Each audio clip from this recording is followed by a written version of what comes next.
एक गुरु का शिष्य ध्यान करने की कोशिश कर रहा था, परंतु उसका ध्यान नहीं लग रहा था। वह बहुत बार ध्यान लगाने की कोशिश करता, परंतु उसका ध्यान नहीं लग रहा था। शिष्य परेशान होकर गुरु के पास जाता है और गुरु को प्रणाम करता है और बोलता है, गुरुदेव, मैं ध्यान लगाने की बहुत कोशिश करता हूं, फिर भी मेरा ध्यान नहीं लगता है। जब ध्यान लगाता हूं तो मेरे मन में अनेकों विचार उत्पन्न होने लगते हैं। मेरा मन इधर उधर भटकने लगता है। मैं मन को विचारों से खाली करना चाहता हूं।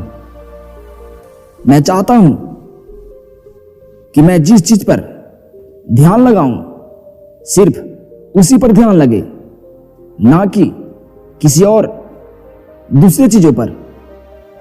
गुरुजी शिष्य की सारी बात सुनकर बोलते हैं कि समस्या का समाधान तब निकलता है जब समस्या की जड़ तक पहुंचते हैं, समस्या को ठीक से समझते हैं और उसको जानते हैं। क्या तुमने जिस मन को खाली करना चाहते हो, क्या तुम उसे अच्छी तरह जाना है? शिष्य ने कहा, गुरुदेव, मैंने मन को जानने की बहुत कोशिश की, परंतु मैं जितना जानना चाहता हूं, ये मन उतना ही रहस्यमय होता चला जाता है। फिर गुरु ने शिष्य से कहा, जाओ एक घड़े को छोटे छोटे पत्थरों से भरकर लाओ। फिर वह शिष्य घड़े में छोटे छोटे पत्थर भरकर लाता है और गुरु के पास रख देता है। गुरु ने कहा, इस घड़े को अपना मन समझो और इस घड़े में पड़े पत्थरों को विचार। अब इस घड़े में और पत्थर डालो। शिष्य घड़े में पत्थर डालने लगा। घड़ा पहले से भरा हुआ था, इसीलिए थोड़े से पत्थर डालते ही पत्थर घड़े से बाहर गिरने लगा। तब गुरु ने कहा, रुको और ध्यान से देखो। अब घड़े में पत्थर नहीं आ रहे हैं, बल्कि वो नीचे गिर रहे हैं, क्योंकि यह भर गया है। जितने पत्थर इसमें आने थे आ गए, अब और पत्थर इसमें नहीं आएंगे।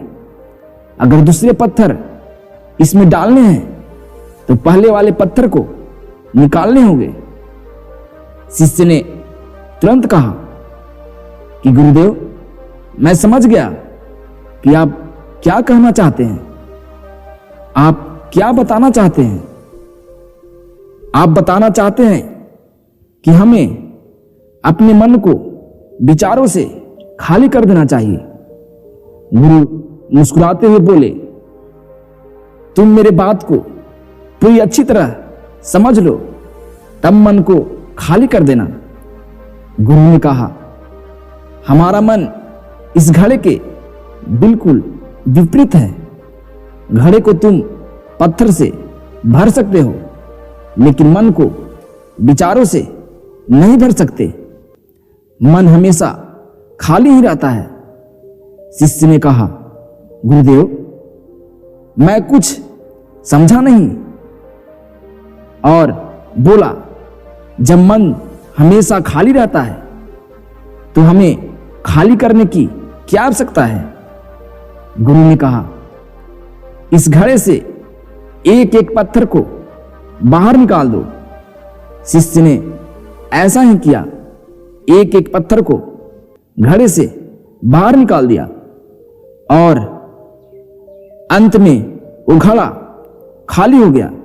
तो गुरु ने कहा, देखो, तुमने एक एक पत्थर निकाला तो घड़ा खाली हो गया।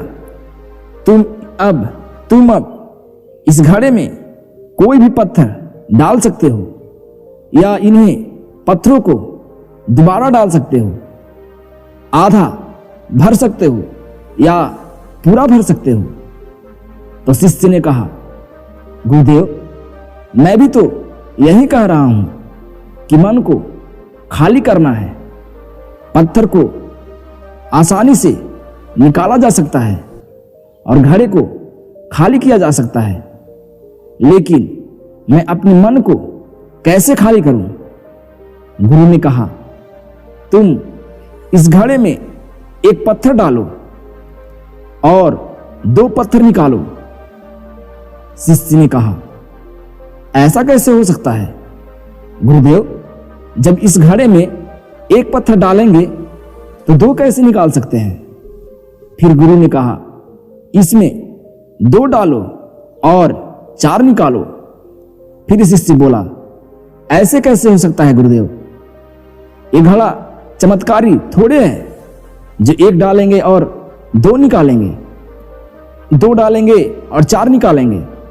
गुरु ने कहा, घड़ा चमत्कारी नहीं है, लेकिन तुम्हारा जो मन है वह चमत्कारी है। इसमें 1 निकालोगे तो इसके पीछे 2 विचार निकलते हैं। जब तुम 4 निकालोगे तो इसमें से 8 निकलते हैं। ऐसे ही करते करते विचारों की लंबी श्रृंखला बन जाती है और तुम कहीं नहीं रुकते। तुम एक विचारों के छोड़कर दूसरे विचारों को पकड़ते जाते हो। ये मिट्टी का घड़ा तो पत्थर से भर जाता है, लेकिन तुम्हारा मन विचारों से नहीं भरता। वो हमेशा खाली ही खाली रहता है।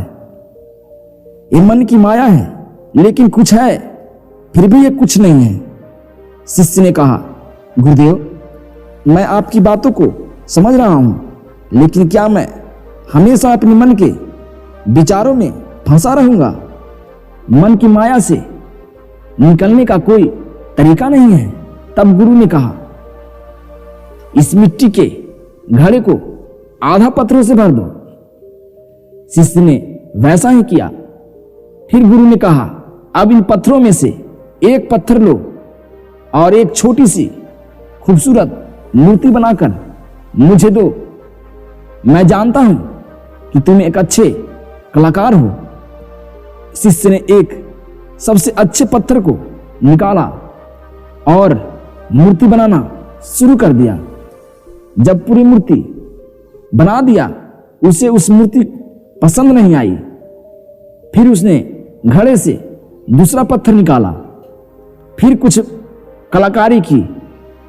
फिर उसे लगा कि इस पत्थर का रंग सही नहीं है। फिर उसने तीसरा पत्थर निकाला और उसमें भी उसे मजा नहीं आया। फिर उसने चौथा पत्थर निकाला, फिर उसे इसमें भी कुछ कमी नजर आई। ऐसे करके सारे पत्थर निकाल लिए, फिर भी मूर्ति नहीं बनी। गुरु ये सब देख रहे थे। तब उसने बोले, तुम पहले पत्थर को इस तरह से तरसो कि तुम्हारे पास दूसरा कोई पत्थर नहीं है।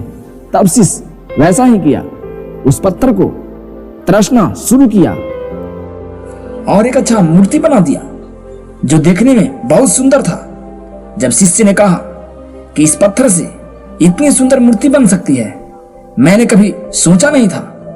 तब गुरु ने कहा, जब हमारे पास विकल्प नहीं होता है, तब हम उसी में संपूर्ण ऊर्जा लगाते हैं और उसी को सबसे बेहतर बनाते हैं। और जब हमारे पास विकल्प होता है, तो हम उन पत्थरों को चुनते ही रह जाते हैं और मूर्ति बन नहीं पाती है।